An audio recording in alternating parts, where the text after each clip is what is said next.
Hello student, आज हम लोग फिर से एक नया इस वीडियो में हम लोग नया टॉपिक्स देखेंगे, नए क्वेश्चन को देखेंगे। और मेनली इस वीडियो में आप लोगों को जो सेकेंड चैप्टर है अंग, क्षार और लवण से संबंधित जो भी क्वेश्चन है वो सारे क्वेश्चन को इसी वीडियो में हम लोग समाप्त भी करेंगे, जो भी मोस्ट VVI क्वेश्चन है। तो सबसे पहला क्वेश्चन हम लोग लेते हैं जो कि बहुत इंपॉर्टेंट क्वेश्चन है, जैसे विरंजक चूर्ण क्या है, इसका उपयोग लिखिए। तो हमने क्या किया, एक चीज जोड़ दी है। इसको सीधे सीधे लिखा जा सकता था, लेकिन हमने इसमें कुछ जोड़ा है। उसको जोड़ने का कारण यह है कि इसी क्वेश्चन आंसर से आपका सारा क्वेश्चन पकड़ा जाएगा। ठीक है ना, सारा क्वेश्चन पकड़ में आ जाएगा, क्योंकि आपको ऑब्जेक्टिव में इसका रासायनिक सूत्र लिखने को पूछा जा सकता है, या इसका जो रासायनिक नाम है उसको पूछा जा सकता है, तो सभी पकड़ में आ सकते हैं। तो इसको अगर कहा जाए कि यह क्या है, तो कह सकते हैं कि यह कैल्शियम, ऑक्सीजन और क्लोरीन का क्या है, एक यौगिक है। और इसका जो रासायनिक नाम है वो क्या है, कैल्शियम ऑक्सीक्लोराइड। और इसका सूत्र जो है, रासायनिक सूत्र जो है वो क्या हो जाएगा, CaOCl2। यही आपका हो जाएगा रासायनिक सूत्र, कैल्शियम ऑक्सीक्लोराइड। ठीक है, CaOCl2। और बनाया कैसे जाता है, तो जो ठोस बुझा हुआ चूना होता है, जिसको हम कैल्शियम हाइड्रोक्साइड कहते हैं, उस पर 40 डिग्री C टेम्परेचर पर क्लोरीन गैस को क्या करते हैं, हम प्रवाहित करते हैं। किस पर, बुझा हुआ चूना, मतलब कैल्शियम हाइड्रोक्साइड पर जब 40 डिग्री C टेम्परेचर या 313 डिग्री केल्विन पर ताप पर जब क्लोरीन गैस को प्रवाहित करेंगे तो आपको मिलेगा कैल्शियम ऑक्सीक्लोराइड और H2। और इसका उपयोग क्या है, तो लॉन्ड्री में, कपड़ों के विरंजन में, कीटाणुनाशक के रूप में, जल को शुद्ध करने में, O2, Cl2, क्लोरोफॉर्म जैसे आपका कंपाउंड्स बनाने में इसका उपयोग हम लोग करते हैं। तो दोबारा से सुन लीजिए, इसका रासायनिक अगर नाम पूछा जाए तो क्या कहेंगे, कैल्शियम ऑक्सीक्लोराइड। या इसका अगर सूत्र पूछा जाए तो क्या कहेंगे, तो CaOCl2 कहेंगे। ठीक है, और इसको बनाया कैसे जाएगा, यानी बुझा हुआ जो चूना होता है कैल्शियम हाइड्रोक्साइड पर 40 डिग्री C टेम्परेचर पर जब उस पर क्लोरीन गैस को आए वो क्या मिलेगा, कैल्शियम ऑक्सीक्लोराइड, यानी ब्लीचिंग पाउडर आपको मिलेगा। और इसका उपयोग जो है वो लॉन्ड्री में, कपड़ों के विरंजन में होता है, कीटाणुनाशक के रूप में, जल को शुद्ध करने में होता है, और तीसरा कह सकते हैं ऑक्सीजन, क्लोरीन, या कह सकते हैं क्लोरोफॉर्म आदि यौगिकों के बनाने में इसका उपयोग होता है। नेक्स्ट हम लोग देखेंगे प्लास्टर ऑफ पेरिस, यह भी इंपॉर्टेंट है। प्लास्टर ऑफ पेरिस किस प्रकार बनाया जाता है, इसका उपयोग लिखें। तो एकदम पूरा हमने लेके चला है कि ताकि जब ये क्वेश्चन कर रहे हैं तो सारे क्वेश्चन को पकड़ा जा सके। इसका रासायनिक सूत्र क्या होगा, कैल्शियम सल्फेट अर्ध हाइड्रेटेड होता है। अर्ध मतलब क्या, सेमी हाइड्रेटेड, 1/2 H2O को हम लोग क्या बोलते हैं, सेमी हाइड्रेटेड बोलते हैं। रासायनिक सूत्र क्या हो जाएगा, CaSO4 × ½ H2O होता है, कह सकते हैं। बनाने की विधि क्या है कि इस्पात का एक बर्तन होगा जिसमें जिप्सम को रख करके 100 डिग्री C ताप पर गर्म किया जाएगा, और यहाँ से लमसम 1 × 1/2 मॉलिक्यूल वाटर क्या होता है, निकल जाता है, जिससे जो शेष भाग बचता है, मतलब CaSO4 × ½ H2O, उसको हम कहते हैं प्लास्टर ऑफ पेरिस। ठीक है, यानी जिप्सम हो गया या CaSO4 × 2H2O, जिप्सम को जब 100 डिग्री सी ताप पर गर्म करेंगे तो यह जो आपका रावा वाला जो वाटर है, यहाँ से रावा वाटर का 1.5 मोलिक्यूल कर सकते हैं क्या होता है, निकल जाता है, वेपराइज होकर के निकल जाता है, जिससे बचता क्या है, calcium sulphate into half H2O बनता है, बचता है, जिसको हम लोग क्या बोलते हैं, प्लास्टर ऑफ पेरिस कहते हैं। या इसको दूसरे शब्द में भी कह सकते हैं, इसका 2 मोलिक्यूल ले लीजिए और इसको 100 डिग्री सी टेम्परेचर पर गर्म कीजिए तो आपको क्या मिलेगा, 3 मोलिक्यूल ऑफ वाटर निकल जाएगा और 1 वाटर मोलिक्यूल आपको रह जाएगा, यानी 2 मोलिक्यूल कैल्शियम सल्फेट के साथ 1 वाटर मोलिक्यूल लगा रहेगा। ठीक है ना। तो क्या बनाने का विधि है कि इस्पात के बर्तन में हमने क्या किया, जिप्सम को रखा और 100 डिग्री सी टेम्परेचर पर उसको गर्म किया। जब गर्म करेंगे तो चूंकि उसमें आपका लवणीकरण वाला जल उपस्थित है, यानी 2H2O उपस्थित है, तो गर्म करने पर तो ऑलरेडी वो निकलेगा, तो वहां से लमसम 1/2 मोलिक्यूल्स ऑफ वाटर क्या हो जाता है, रिमूव हो जाता है और बचता क्या है, तो calcium sulphate and half H2O बचता है और उसी को हम लोग क्या बोलते हैं, प्लास्टर ऑफ पेरिस बोलते हैं। उपयोग क्या है, तो शल्य चिकित्सा में हड्डियों के प्लास्टर में, यानी हड्डियों को स्थिर रखने के लिए, यानी जब स्थिर रखेंगे तो क्या होगा, धीरे धीरे करके वो ऐड हो जाएगा, जुड़ जाता है, ठीक है ना, जब स्थिर कर दिया जाता है। तो प्लास्टर में खिड़कियों दरवाजों के जो छिद्र होते हैं उसको भरने में, खिलौना सजावट का सामान, मूर्तियों को बनाने में, या इसका जो सांचा तैयार किया जाता है उसको बनाने में होता है।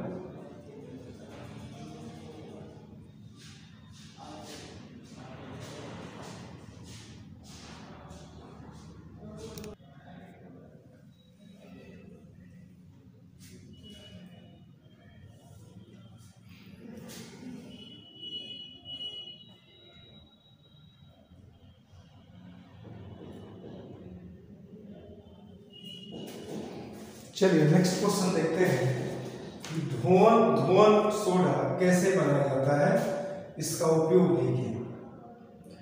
तो इसमें भी हमने ऐड कर दिया है ताकि आपका क्वेश्चन छूटे नहीं इस टॉपिक से।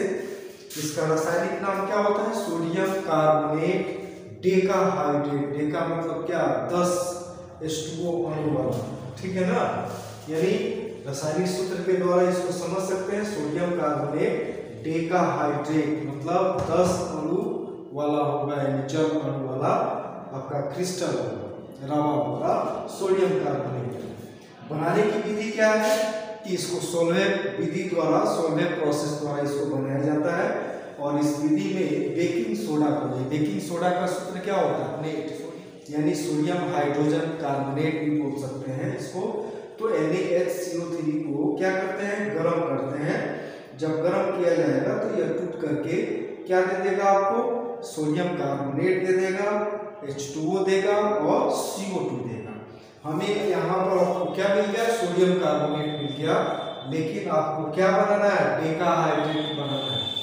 तो क्या करना होगा, क्रिस्टलाइज करना होगा, इसके रवा को, इसके क्रिस्टल को क्या करना होगा, क्रिस्टलाइज करना होगा। तब क्या करेंगे, यानी जब Na2CO3 को जल से क्रिस्टलीकृत किया जाता है तब आपको धुआं सोडा वहां पर आपको क्या मिलेगा, प्राप्त हो जाएगा, यानी Na2CO3 प्लस 10H2O, यानी Na2CO3 into 10H2O, ठीक है ना। यानी इसको 10 अणु जल का जब इसके साथ जोड़ेंगे तब आपको क्या मिलेगा, sodium hydrogen, sodium carbonate decahydrate आपको रवा आपका मिलेगा, उसका पाउडर मिलेगा, ठीक है। उपयोग क्या है, तो कठोर जो जल होता है उसको मृदु बनाने में, घरों में साफ सफाई में इसका उपयोग होता है, क्योंकि इसमें अपमार्जन का गुण पाया जाता है, साफ सफाई आराम से किया जा सकता है। प्रयोगशाला में अभिकर्मक के रूप में कांच, साबुन एवं कागज उद्योगों में इसका उपयोग होता है। ओके, तो यहाँ पर हम एक बार और रिवाइज कर दे रहे हैं कि धुआं सोडा का सूत्र क्या होगा, इसका रासायनिक नाम क्या होगा, तो सोडियम कार्बोनेट डेकाहाइड्रेट कह सकते हैं, रासायनिक सूत्र आपका इसका हो जाएगा Na2CO3 इंटू 10H2O। बनाने की विधि सोलवेट प्रोसेस द्वारा बनाया जाता है, जिसमें सोडियम बाइकार्बोनेट को क्या किया जाता है, गर्म करते हैं, तब वहां से आपको क्या निकलेगा, H2O और CO2 निकल जाएगा और सोडियम कार्बोनेट आपको मिल जाएगा। और जब इसको वाटर के द्वारा जब क्रिस्टलाइजेशन जब करेंगे, क्रिस्टलीकृत करेंगे, तब आपको धोवन सोडा प्राप्त हो जाएगा। यानी Na2CO3 प्लस 10H2O आपका मिल जाएगा क्या, तो Na2CO3 इंटू 10H2 यानी धोवन सोडा आपको मिल जाएगा। यानी उपयोग क्या कर सकते हैं, जो कठोर जल होता है, ठीक है ना, झाग जल्दी नहीं छोड़ता है, उसको हम लोग मृदु जल में कन्वर्ट करते हैं। घरों में साफ सफाई के रूप में इसका अपमार्जक के रूप में उपयोग किया जा सकता है, क्योंकि इसमें अपमार्जक का गुण पाया जाता है। प्रयोगशाला में अभिकर्मक के रूप में कांच, साबुन और कागज उद्योगों में इसका उपयोग होता है। नेक्स्ट क्वेश्चन है कि सोडियम बाइकार्बोनेट के विलयन को गर्म करने पर क्या होगा, इसी से संबंधित क्वेश्चन है। इस अभिक्रिया के लिए समीकरण लिखिए। तो क्या होगा कि सोडियम बाइकार्बोनेट के विलयन को जब गर्म करेंगे तो क्या मिलेगा आपको, सोडियम कार्बोनेट मिलेगा। यानी इसी टॉपिक से क्वेश्चन पूछने का तरीका क्या होगा, बदल गया, ठीक है ना। तो इस तरह से होना चाहिए कि क्वेश्चन छूटने का चांसेस नहीं रहे, ठीक है ना। यानी सोडियम बाइकार्बोनेट को जब गर्म करेंगे तो आपको क्या मिलेगा, sodium carbonate, H2O and CO2 मिल जाएगा, ठीक है। नेक्स्ट क्वेश्चन है कि प्लास्टर ऑफ पेरिस की जल के साथ अभिक्रिया के लिए समीकरण लिखिए। तो एक चीज याद रखिए कि जब आप जिप्सम को गर्म किए थे तो वहां से कितना निकला था वाटर मॉलिक्यूल, 3/2 यानी 1.5 भाग निकला था वाटर मॉलिक्यूल, जबकि जिप्सम में कितना होता है, 2 वाटर मॉलिक्यूल होता है, यानी 2 वाटर मॉलिक्यूल का 1.5 भाग निकल गया तो सेमी हाइड्रेट आया, यानी अर्ध हाइड्रेट बचा हुआ था, ठीक है। तब यानी जो आपको प्लास्टर ऑफ पेरिस है यानी CaSO4 इंटू 2H2O है, उसमें 3/2 H2O को जब ऐड करेंगे तो फिर से वो जिप्सम में बदल जाएगा। यानी 2 मॉलिक्यूल अगर प्लास्टर ऑफ पेरिस का लें, H2O लिखने का मतलब समझिएगा, यहाँ पर एक मॉलिक्यूल के लिए क्या मिलेगा, हाफ ए वाटर मॉलिक्यूल मिलेगा, ठीक है, प्लस 3H2O जोड़ेंगे तो आपको मिल जाएगा जिप्सम। ओके, नेक्स्ट हम लोग क्वेश्चन हम लोग अभी इसी चैप्टर से करेंगे, तो हम लोग देखते हैं आगे। हम लोग नेक्स्ट क्वेश्चन देखेंगे, प्रबल अम्ल एवं दुर्बल अम्ल क्या है, दो उदाहरण दें, ठीक है। यानी strong acid and weak acid क्या होता है, तो कोई भी अम्ल की जो क्षमता होती है, दुर्बल कहें या सबल अम्ल कहें या प्रबल अम्ल कहें, उस बात पर निर्भर करता है कि वो आयनीकृत होकर के अपने जल में जब उसको डाला जाए तो आयनीकृत होकर के कितनी मात्रा में हाइड्रोजन आयन प्रोवाइड करता है, यील्ड करता है। यानी उन हाइड्रोजन आयनों की संख्या पर निर्भर करता है कि उस अम्ल की जो कैपेसिटी है, जो क्षमता है, वो क्या है, ठीक है, वो स्ट्रॉन्ग होगा कि वीक होगा, ठीक है। तो यहाँ पर अगर डिफाइन करना हो तो कह सकते हैं कि वैसे अम्ल जो अपने जलीय विलयन में आसानी से आयनीकृत होकर अधिक से अधिक हाइड्रोजन आयन प्रदान करते हैं, प्रबल अम्ल कहलाते हैं। यानी वैसे अम्ल जो अपने जलीय विलयन में आसानी से आयनीकृत होकर क्या दें, अधिक से अधिक हाइड्रोजन आयन प्रदान करते हैं, प्रबल अम्ल कहलाते हैं। एग्जाम्पल में हम लोग ले सकते हैं Cl, H2SO4, HNO3 हम लोग एग्जाम्पल के तौर पर ले सकते हैं। उसी तरह से जब बात करें दुर्बल अम्ल का तो कह सकते हैं कि वैसे अम्ल जो अपने जलीय विलयन में बहुत कम मात्रा में आयनीकृत हो, यानी आयनीकरण की जो मात्रा है वो क्या हो, बहुत कम हो। तो बहुत कम होने का मतलब कि हाइड्रोजन आयन कम देगा, जिसके कारण क्या हो जाएगा, दुर्बल अम्ल हो जाएगा, ठीक है। यानी वैसे अम्ल जो अपने जलीय विलयन में बहुत कम मात्रा में आयनीकृत होकर कम संख्या में हाइड्रोजन आयन प्रदान करते हैं, दुर्बल अम्ल कहलाते हैं। एग्जाम्पल में कोई भी आप ऑर्गेनिक एसिड ले लीजिए, कोई भी कार्बनिक अम्ल ले लीजिए, सभी के सभी क्या होते हैं, दुर्बल अम्ल के अंडर में आते हैं। उसी तरह से कार्बोनिक एसिड हो गया, सल्फ्यूरस एसिड हो गया, ये सभी आपका वीक एसिड के अंदर में आएंगे। ठीक है, नेक्स्ट क्वेश्चन है पीएच स्केल क्या है? किसी अम्ल या क्षार के पीएच मान से क्या समझते हैं? किसी अम्ल या क्षार के पीएच जो मान होता है वो मतलब क्या होता है, उसका जो भी मान होता है, तो क्या कहेंगे कि पीएच स्केल एक प्रकार का क्या है, स्केल है जिसकी सहायता से किसी विलयन की अम्लीयता, क्षारीयता या उदासीनता की जांच की जाती है उस स्केल पर। और पीएच मान क्या होता है, एक संख्या होता है जो पदार्थों की अम्लीयता, क्षारीयता या उदासीनता को क्या करती है, प्रदर्शित करती है। ठीक है, और हमेशा याद रखेंगे 7 से नीचे जितना पीएच होगा वो सभी अम्ल का होगा। ठीक है ना, और जितना ही पीएच का वैल्यू कम होगा वो उतना ही स्ट्रॉन्ग एसिड होगा। ठीक है ना, और बेस के लिए अगर चले, क्षार के लिए पीएच का मान जितना ही ज्यादा होते जाएगा उसकी क्षारकता उतना ही अधिक होती जाएगा। उदासीनीकरण के लिए, उदासीन सॉल्यूशन के लिए पीएच का मान क्या होगा, 7 होगा। अम्लीय विलयन के लिए 7 पीएच का मान क्या होगा, 7 से कम होगा।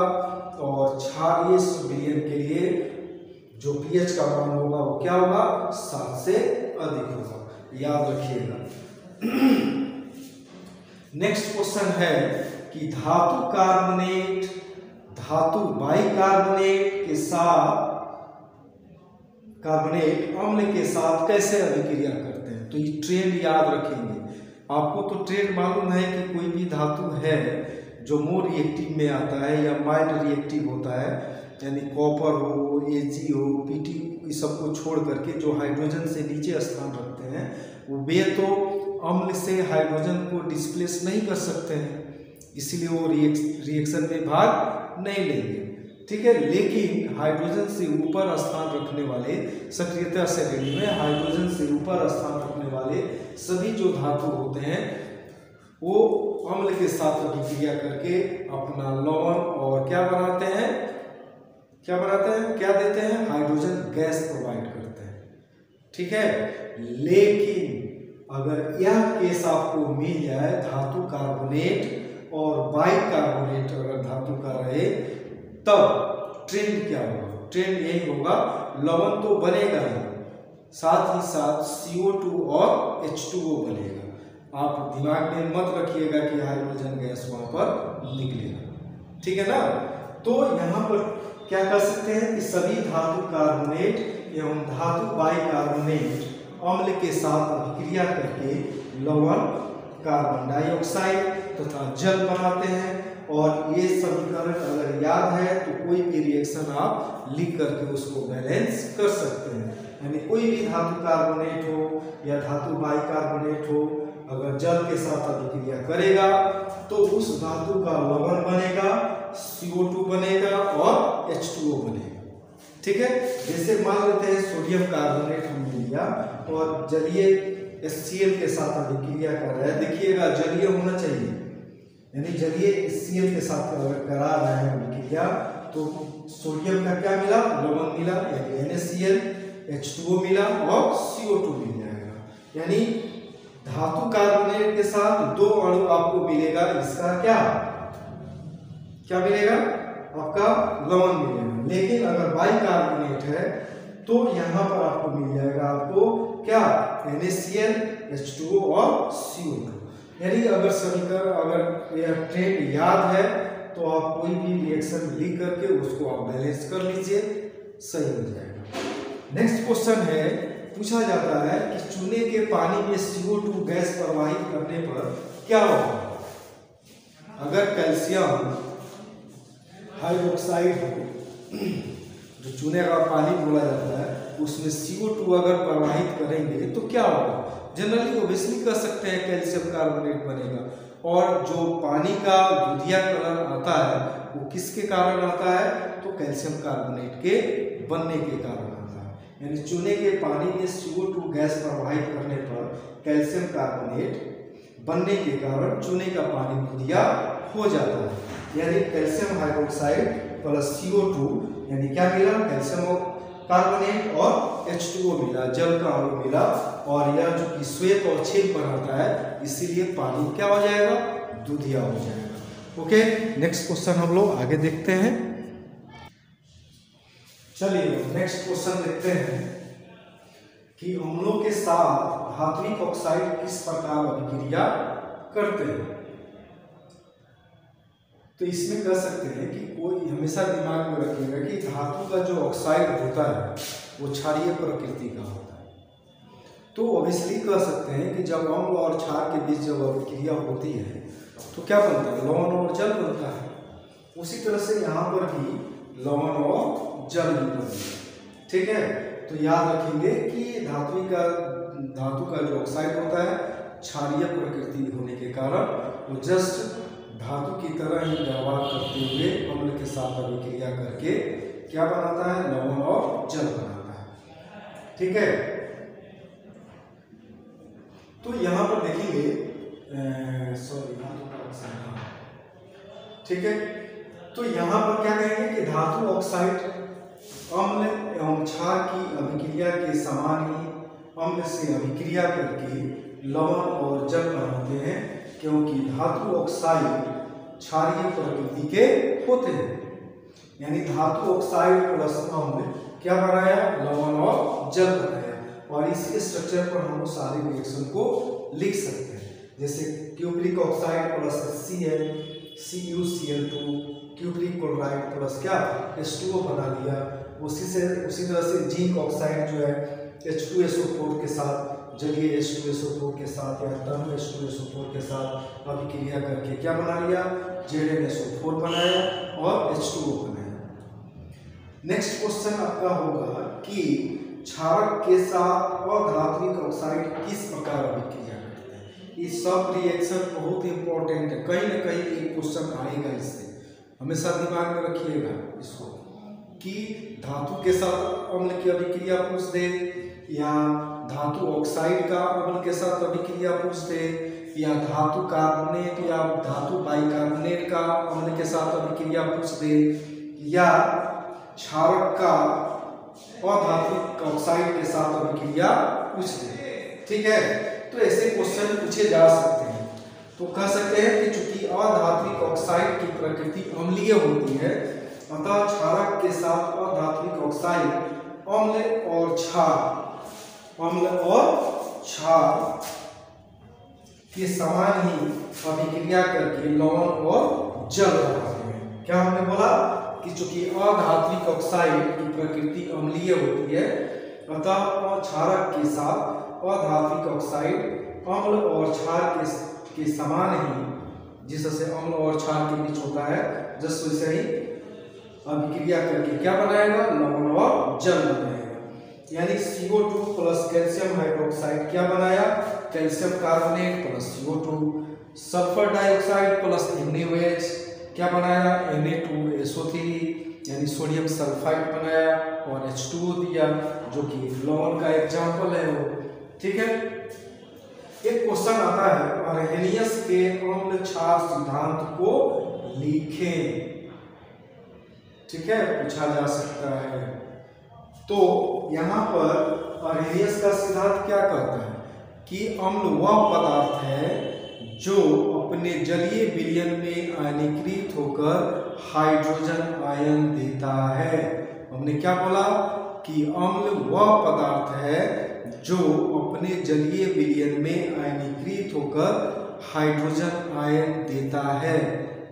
ठीक है, यानी अर्हेनियस के सिद्धांत के अनुसार क्या हो गया कि अम्ल वह पदार्थ है जो अपने जलीय विलयन में आयनीकृत होकर हाइड्रोजन आयन प्रदान करता है। जैसे HCl है, जल के साथ जब ट्रीट करेंगे तो हाइड्रोजन आयन क्लोराइड आयन देगा। H2SO4 को वाटर के साथ ट्रीट करेंगे तो 2 हाइड्रोजन आयन और सल्फेट आयन देगा। HNO3 के साथ जब वाटर को ट्रीट करेंगे तो हाइड्रोजन आयन और नाइट्रेट आयन देगा। जबकि क्षार को कैसे डिफाइन किया अर्हेनियस ने? अर्हेनियस ने बताया कि क्षार वह पदार्थ है जो अपने जलीय विलयन में आयनीकृत होकर क्या देता है? हाइड्रोक्साइड आयन प्रदान करता है। ठीक है, क्या हमने बोला कि क्षार वह पदार्थ है जो अपने जलीय विलयन में आयनीकृत होकर हाइड्रोक्साइड आयन प्रदान करते हैं।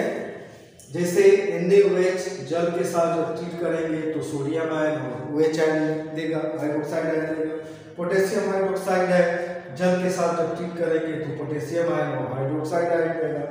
कैल्शियम हाइड्रोक्साइड को जब ट्रीट करेंगे जल के साथ तो कैल्शियम आयन और 2 आपका हाइड्रोक्साइड आयन देगा। ठीक है, इस तरह से इस चैप्टर के जो भी इम्पोर्टेंट आपका टॉपिक्स था हमने टच किया और इसको आप एकदम और इसे अगर अच्छा लग रहा है तो प्रोत्साहित कीजिए और चैनल को सब्सक्राइब कीजिए और दोस्तों में अपने उन लोगों को भी बताइए कि चैप्टर वाइज रिवीजन है और शॉर्ट रिवीजन है और इसको हम लोग देख ले तो हम लोग क्वेश्चन को अटेम्प्ट कर सकते हैं। ठीक है, तो आपसे हमारी गुजारिश यही रहेगी कि आप चैनल को सब्सक्राइब कीजिए और अपने फ्रेंड सर्किल में इसको शेयर कीजिए सब्सक्राइब करने के लिए और देखने के लिए, और कमेंट जरूर कीजिए सजेशन के रूप में। ओके।